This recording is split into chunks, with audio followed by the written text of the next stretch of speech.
Many people would argue that the marathon starts when the gun goes off at the start line on race morning. My marathon started on a cold, dark February morning on a lonesome country road in Ohio. All right, guys, just kicked off the run. Just over 13 miles, 9 of them at marathon pace. All right, guys, that's the workout. 20 miles in 2 hours, 51 minutes. Every workout completed, every mile ran, and every step forward led me to this moment today. I think that's the biggest thing with people is when they're goal setting, they don't set goals that really scare them and push them out of their comfort zone. This goal scared the living hell out of me, and I knew that I had to stay disciplined. I knew I had to stay consistent if I wanted to reach my goal of a sub 3:30 marathon.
This is my first road marathon. My past 2 races have been on trails, and the energy, the buzz, and just the electricity of everybody being there was unbelievable.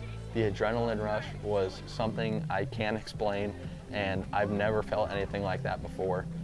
I always thought I was really in love with the trails, and I love the scenery of the trails, but the buzz and energy around that start line was unbelievable.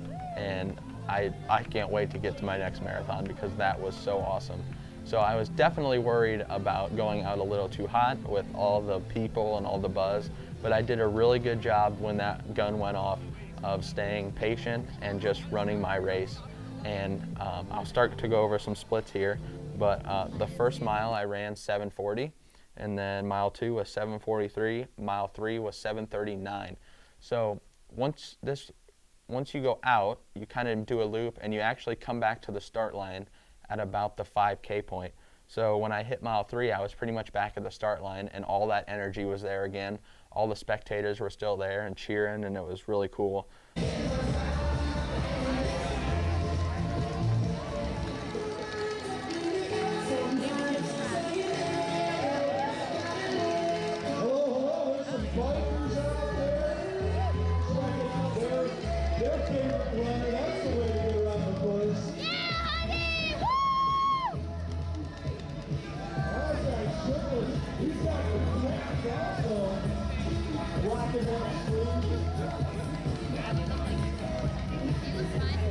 So after mile 3, I was feeling pretty strong, and then I ran a 7:40 at mile 4 and a 7:55 at mile 5.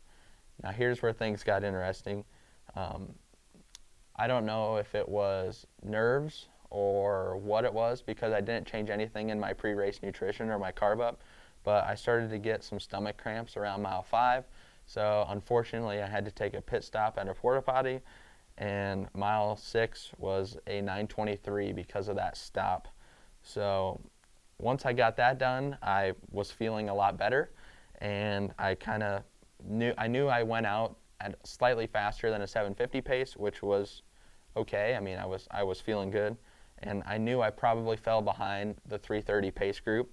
So I just got back out, and I started locking in on a pace that felt good. So mile 7 was 7:46, then 7:44, 7:45, 7:44, 7:47, 7:49, 7:49 at mile 13, and 7:49 at mile 14. Oh yeah, so they won't let us stuck leave. In the parking lot. Yeah, they won't let us leave the parking lot. So we wanted to formally apologize for being MIA during your entire marathon. We're still cheering you on in the car. Yeah. Go, Hunty! We were gonna ping you, but it'd be a loud beep. but it would be really loud and probably scare you. So we're not gonna do that. But Oh, hopefully it's. hope you're doing great. I'm sure you are. You're about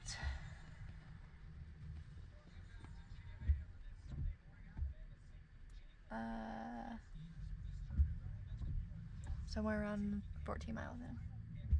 There's people trying to I get think. out of the parking lot. They can't. All You're right. not hitting anywhere over there. Check back in Bye, Hunty. later. Love you. Between mile 13 and 14 is when I caught the 3:30 pace group again, and I went ahead and made my pass, and I was still feeling strong. I was locking in on a comfortable pace, just a comfortable effort level. And then miles 16, 17, 18 were 7:41, 7:46, 7:48. Now when I got to mile 18, things were starting to look good because I was still feeling pretty relaxed, and I knew all I had left was 8 miles. And I mean, throughout this prep, all my easy runs were generally about 8 miles. So in my head, I was just thinking to myself, you know, you only have 8 miles left. This is just a Monday morning easy run at a slightly faster pace. So at mile 18, I was feeling really good. I was still feeling really bored, which is what you want in a marathon early on. You know, you don't want to be straining. You want to just be relaxed and running a comfortable pace. And I was still feeling really strong at that point. Then I ran 7:48 at mile 19, 7:51 at mile 20, 7:48 at mile 21. And I was still feeling strong, but the legs were really starting to feel it a little bit. And mile 22, 7:51, then 7:44, 7:53, mile 25, 7:44. So I was still feeling strong, and I knew I was about to empty the tank on this final stretch of the race. We don't sign up for marathons for the first 20 miles. We sign up for marathons to see what we're made of in those final 6.2 miles.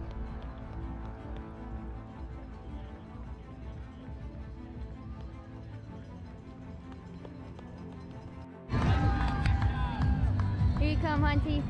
Hey, he's coming. Okay, bye. Woo! Go, honey, you're almost there!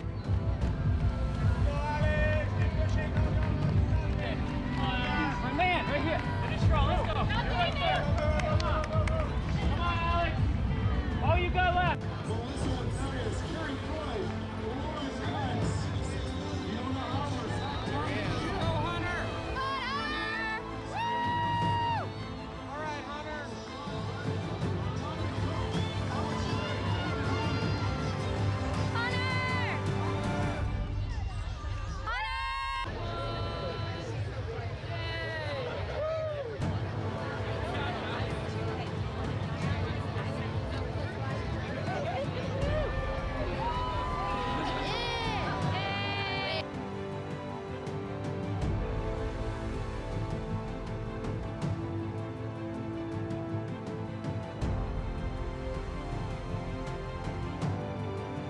Oh, my hips hurt. I bet they do.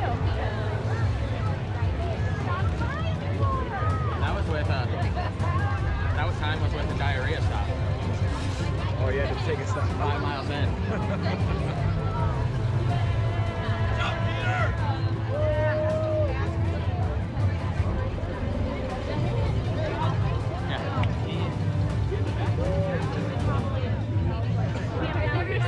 We saw him and we were like, we gotta get down there. It's normal.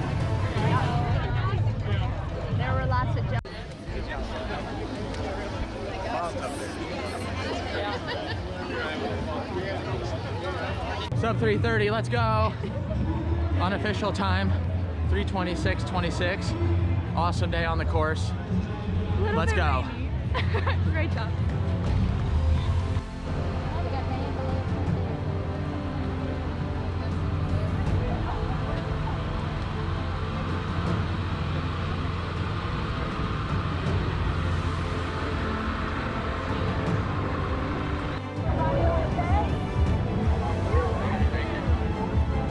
Just do a little bitty sit.